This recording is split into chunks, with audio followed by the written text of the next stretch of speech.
السلام عليكم ورحمة الله وبركاته. نسأل الله يا رب يكون الجميع في خير وفي نعمة وفي أفضل الأحوال، اللهم آمين يا رب العالمين. النهاردة إن شاء الرحمن الاثنين تاريخ 29/5 لسنة 2023. بإذن الله نحاول نرد على أسئلة النحالين. طبعا ردنا في فيديو أمس وهنرد إن شاء الله في الفيديو دوت كمان. نتمنى طبعا من الإخوان اللي ما اشتركوش معنا في القناة يشترك، لعل إن شاء الله أي فيديو يتم نشره يوصل للأخ إشعار بالفيديو. طبعا في سؤال هنا من أخونا الله يبارك فيه، بيقول: أخويا محمد، لماذا لا يقوم النحل عندي ببناء شمع الأساس؟ طيب أخويا الله يبارك في عمرك، أول حاجة احنا ربما يكون في نهاية شهر 5. تمام. حتة النحل عندك لا يقوم ببناء شمع الأساس أو بمط شمع الأساس، في احتمالات كتير. تمام. احتمال يكون عندك المرعى ضعيف، بالخصوص مرعى حبوب اللقاح. تمام، ده احتمال.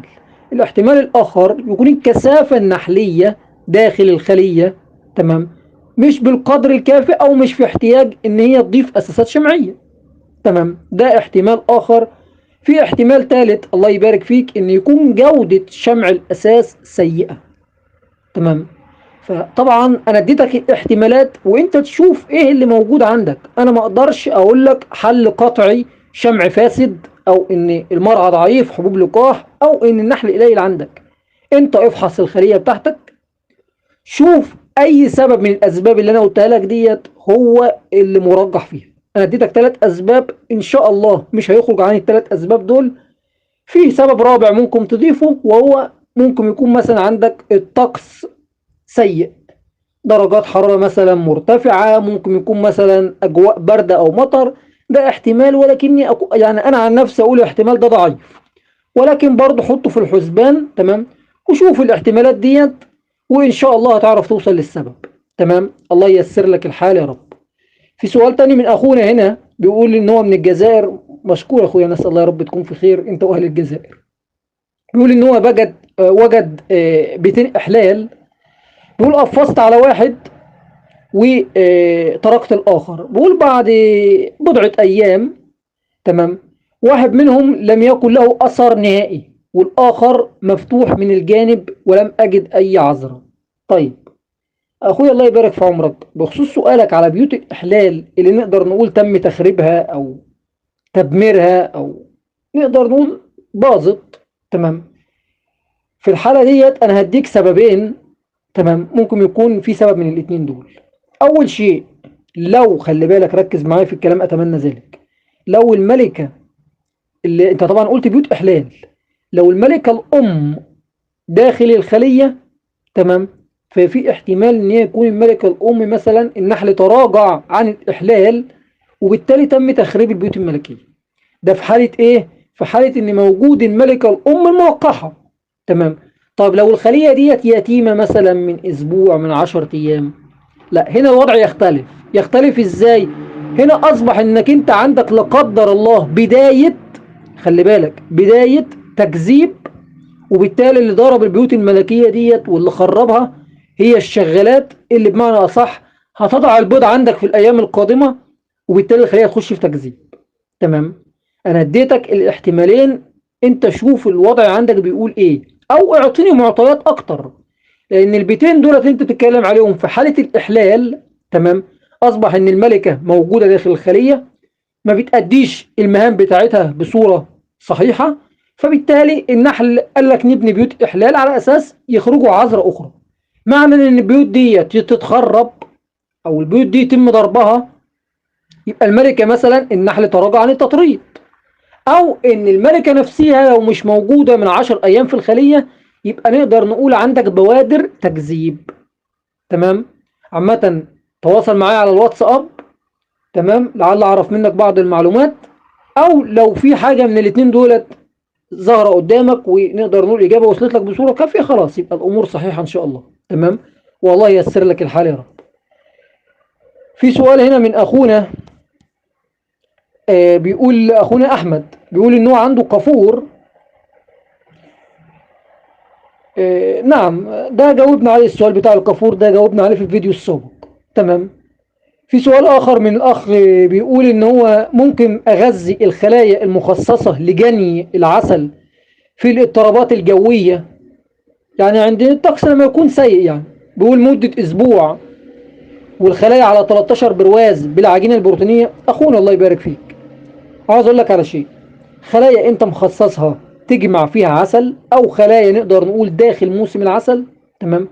صحيح ممكن يكون حدث مثلا أمطار، حدث هواء، أي أمر من الأمور دي، معنى إنك أنت تحط مادة سكرية أو مثلا عجائن بروتينية، تمام.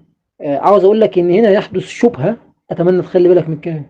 هيحدث شبهة لا قدر الله ما بين اختلاط العسل الطبيعي، تمام، اللي هو داخل البراويز، والمحلول السكري أو العجينة الكاند اللي أنت هتحطها، تمام.